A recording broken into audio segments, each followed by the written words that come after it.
Hi, welcome to Celoxis. In this video, we'll walk you through how to share reports with users or clients in Celoxis. First, let's start by sharing a report with users. Log into Celoxis account. Go to the report you want to share and click Edit. Go to the Settings.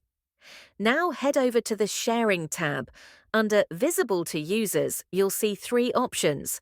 None means the report isn't shared with any users. All means the report is shared with all users. Custom sharing means this option lets you share the report with specific workspaces or job roles. For now, let's select All and then click Save. The report is now shared with all users. Now let's share the same report with clients. Once again, edit the report, but this time look under the Visible to Clients section.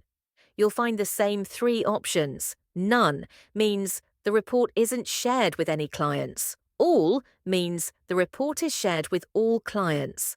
Custom sharing means you can choose which clients see the report. Let's select All and click Save. Now, the interesting part is that even if the report is shared with all users or clients, they will only see data to which they have view access. This means that two people viewing the same report can see different data. You can refer to our knowledge base for more information. Thank you for watching this video. Stay tuned for more tutorials.